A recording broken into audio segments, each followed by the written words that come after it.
سلام به روی ماه تک تکتون، به یکی دیگه از ویدیو آموزش تیهو خیلی خوش اومدید. قبل از اینکه این ویدیو رو ببینید زنگوله رو روشن کنید، ما رو سابسکرایب کنید و بعد لایکمون کنید.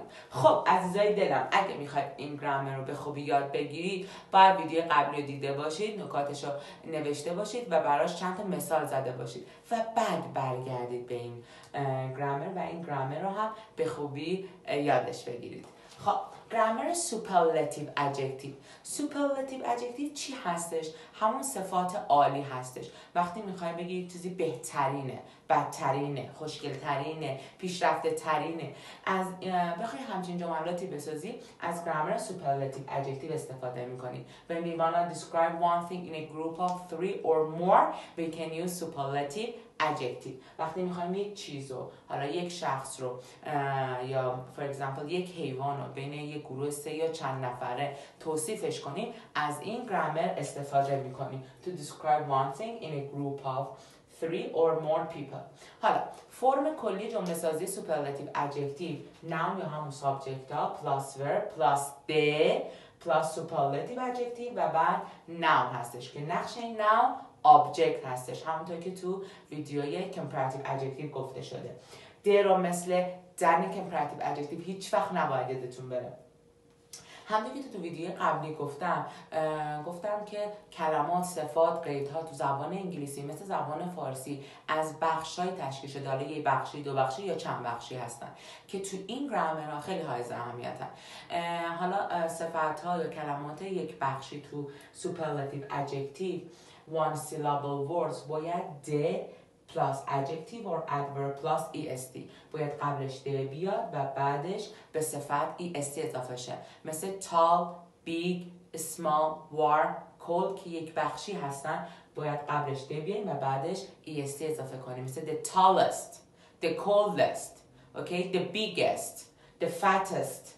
okay. حالا صفت‌های دو بخشی که آخرش y, le, ow داشته باشه، همونطور که تو comparative adjective گفته شد باید مجدد به قبل adjective یا adverb ده اضافه کنی و بعدش est، مثل the prettiest, okay, the narrowest.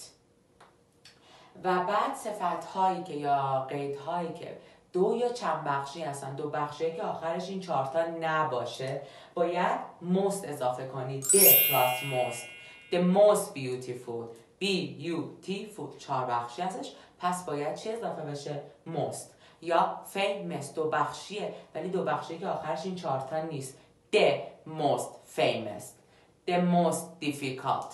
پس صفت هایی که دو یا چند بخشی هستن باید the plus most به صفت قبل صفت اضافه بشه.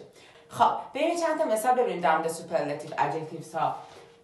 John is the tallest person in his family. Tall, one syllable. tall یک سیلابی هستش، یک هجایی هستش پس باید قبلش ده و بعدش est اضافه کنیم. The tallest. John is the tallest person in his family. The next one. She used to be the fattest girl at school.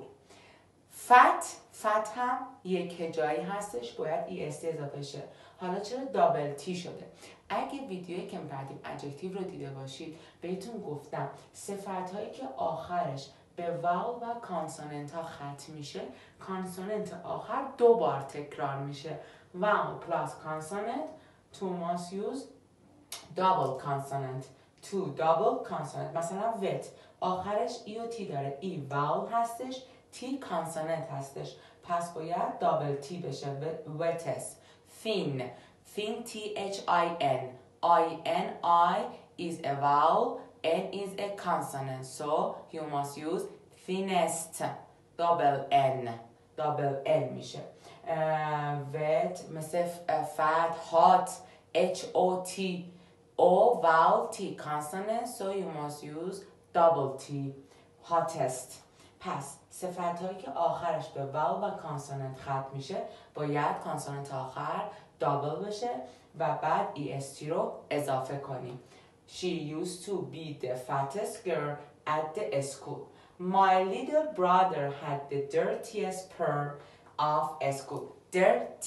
dirty دو هجایی هستش که آخرش وای داره. گفتم صفت‌هایی یا قیدهایی که آخرش وای L-E-E-R-O-W داره باید بهش EST اضافه کنی. حالا اونایی که وای داره وقتی میخوای EST یا تو کمپتیو ER اضافه کنی باید وای رو حذف کنی و بعد آی بهش بدی. وای حذف میشه آی میگیره و بعد EST اضافه میشه. مثل dirty وای حذف شده و آی EST گرفته. happy وای داره وای حذف میشه آی EST میگیره.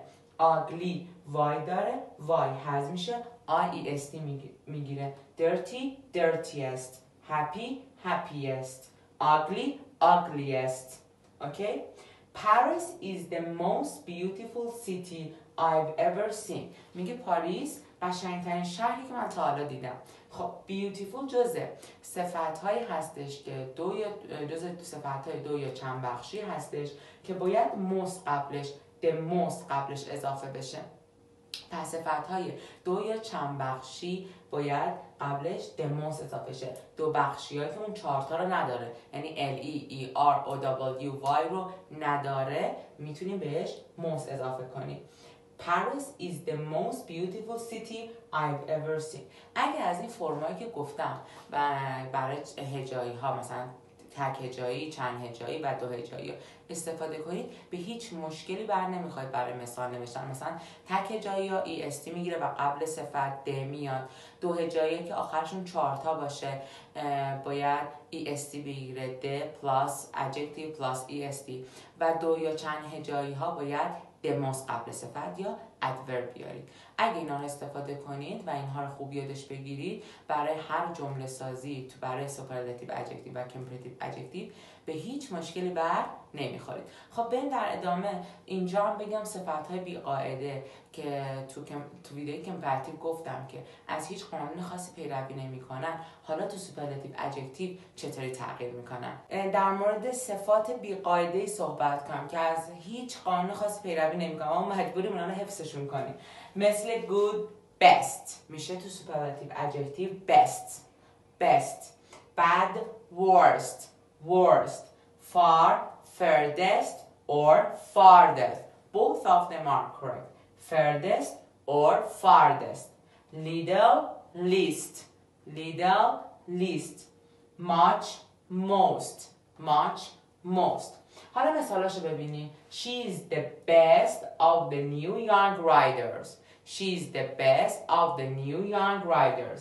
میگه اون بهترینه تو نویسنده های جوان جدید. She's the best. بهترین. This is the worst weather in November. میگه این بدترین آب و هوا تو ماه نوامبر. This is the worst weather in November. The subway station is the furthest from my house. Furthest or farthest. هر دو رو میتونید استفاده کنید. میگه ایستگاه مترو از خونه من دورترینه. The subway station is the furthest from my house. I have the least idea what you're talking about.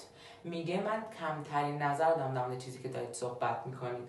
I have the least idea what you're talking about. And the last one, آخری, most. Playing volleyball is the most enjoyable sport. Playing volleyball is the most enjoyable sport.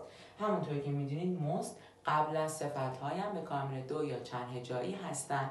میتونیم از most استفاده کنیم.